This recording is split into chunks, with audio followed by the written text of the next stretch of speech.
Hello, स्वागत आहे तुमचं माझ्या YouTube चॅनलमध्ये. तर खूप दिवसांनी व्लॉग हातात बनवायला घेतला. बघू आता कसं काय होतोय. तुम्ही सर्व कसे काय? आमच्याकडे तर सर्व ठीक आहेत. आता सुरुवात करूया आपण अनघापासून. अनघाची सुंदर अशी अंघोळ करून दिली आजीने तिच्या आणि तिची तयारी करून दिली. नंतर मी दुकानात गेले. थोडंफार सामान घ्यायचं होतं. काहीतरी खायला घेऊन जाते म्हटलं. दुपारी खायची इच्छा होत होती, तर मी थोडंफार सामान घेतलं खाण्याचं. मग घरी येताच आईने गरमागरम चहा ठेवलेला होता. आमच्याकडे सर्वच गुळाचीच चहा पितात. तर सर्वप्रथम आईने गूळ टाकलेला, त्याच्यामध्ये चहापत्ती आणि वेलची पूड आणि अद्रक सुद्धा असा बारीक किसून टाकल्या जातो. अद्रक असं बारीक असं किसून टाकलेलं आईने. अद्रक असं बारीक किसून टाकल्याने काय होतं ना, अद्रकाचा पूर्ण अर्क चहामध्ये उतरतो. त्याच्यामुळे थंडीत जे त्रास होतात आपल्याला, खोकला सर्दी, ते होत नाही आणि प्यायला सुद्धा छान वाटतो चहा. चहा रेडी झाला.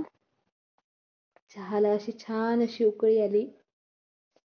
सो आपला चहा रेडी होत आहे आता. चहा रेडी झाला असा. त्यानंतर आम्ही सगळ्यांनी चहा आणि टोस्ट एन्जॉय केला. थंडीचा चहा खूप सुंदर लागतो. मी डोनट आणलेले होते दुकानातनं. तर डोनट फ्रेश होते, त्याच्यामुळे आम्हाला भयंकर आवडले. तुम्हाला सुद्धा डोनट आवडतात का? मला कॉमेंटमध्ये नक्की सांगा. त्यानंतर बरेच दिवसापासून आवळे ठेवलेले होते. काय करावं काय करावं, मग ठरलं की आवळ्याचा मुरब्बा बनवायचा. तर सर्वप्रथम आईने गूळ असं वितळायला ठेवलं बारीक कुटून.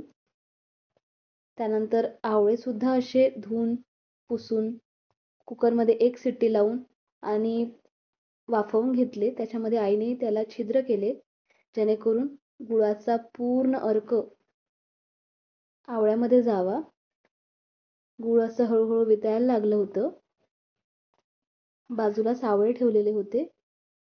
फिरवत राहिल्याने काय होतं ना, गूळ असं तळाशी लागत नाही आणि जळत नाही. गूळ हळूहळू वितळायला सुरुवात झाली होती. संपूर्ण गूळ वितळलेला आहे. वितळलेल्या गुळामध्ये आईने थोडी गोड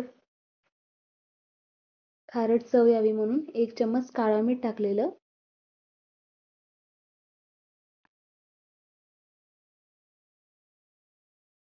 आवळ्याचा मुरब्बा हा पोटासाठी खूप छान असतो. याने पाचन संस्था चांगली होते, पाचन शक्ती वाढते.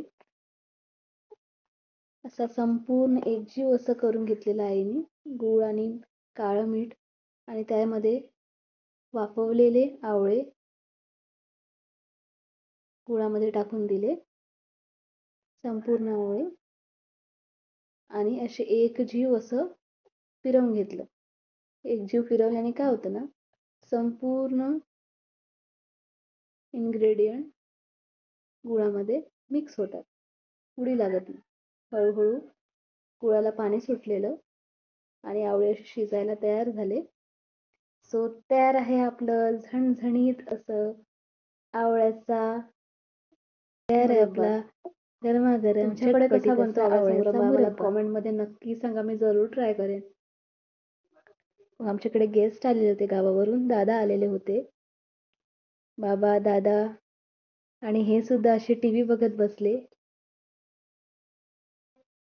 त्यांची मुलगी सुद्धा आलेली होती, विद्या. ती बाळाशी खेळत होती, म्हणजे अनघाशी खेळत होती. मावशी तिच्याशी गप्पा मारत होती. अनघाला गप्पा मारायला खूप आवडतं आणि खास करून मावशी सोबत.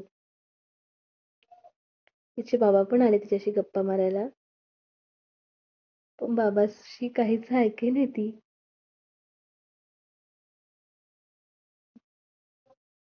परत त्यांच्या रात्री गप्पा चाललेल्या. बरेच दिवसानंतर दादा आलेले होते गावावरून, त्यामुळे रात्र झाली. बाबा तिच्याशी थोड्याफार गप्पा मारत होते. तिच्या बाबाला ती ऑफिसवरून आल्यावर तिच्याशी गप्पा मारायला खूप आवडतं. अशा प्रकारे हा संपूर्ण दिवस गेला. तुम्हाला कसं वाटलं आमचा ब्लॉग नक्की आम्हाला सांगा. तोपर्यंत good night, bye bye, take care.